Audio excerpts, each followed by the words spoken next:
Stella at Wood Park by Jonathan Swift. A house of Charles Ford-esque near Dublin. Cuicumc noser volbat vestimenta dabat pradiosa 1. Don Carlos in a merry spite did Stella to his house invite. He entertained her half a year with generous wines and costly cheer.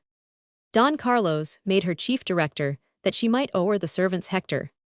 In half a week, the dame grew nice, got all things at the highest price. Now at the table head, she sits presented with the nicest bits. She looked on partridges with scorn, except they tasted of the corn. A haunch of venison made her sweat, unless it had the right fumet. Don Carlos earnestly would beg dear madam try this pigeon. Was happy when he could prevail to make her only touch a quail. Through candlelight, she viewed the wine to see that every glass was fine. At last grown prouder than the devil, with feeding high and treatment civil, Don Carlos now began to find his malice work, as he designed Roman 500.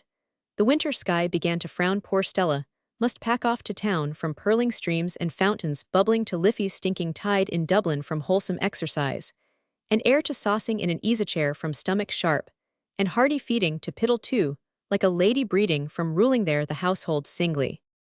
To be directed here by Dingley 3 from every day, a lordly banquet to half a joint in God, bethank it from every meal Pontac in plenty, to half a pint one day in 20 from Ford, attending at her call to visits of Archdeacon Wall from Ford, who thinks of nothing mean to the poor doings of the Dean, from growing richer, with good cheer, to running out by starving here.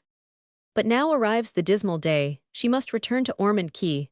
For the coachman stopped, she looked, and swore the rascal had mistook the door. At coming in you saw her stoop, the entry brushed against her hoop each moment, rising in her airs. She cursed the narrow winding stairs, began 1,000 faults to spy the ceiling hardly 6 feet high, the smutty wainscot full of cracks, and half the chairs with broken backs. Her quarters out at Lady she vows she will no longer stay in lodgings like a poor grisette, while there are houses to be let. Howe'er to keep her spirits up, she sent for company to sup, when all the while you might remark she strove in vain to ape Wood Park.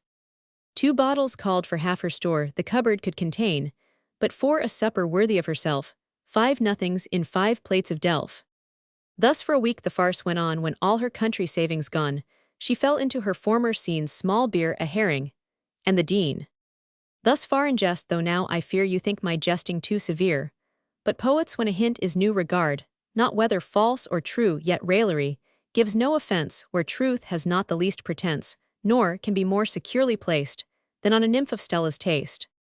I must confess your wine and victual I was too hard upon. A little your table neat, your linen fine, and though in miniature you shine, yet, when you sigh to leave Wood Park, the scene, the welcome, and the spark to languish in this odious town, and pull your haughty stomach down, we think you quite mistake the case. The virtue lies not in the place, for though my raillery were true, a cottage is Wood Park with you.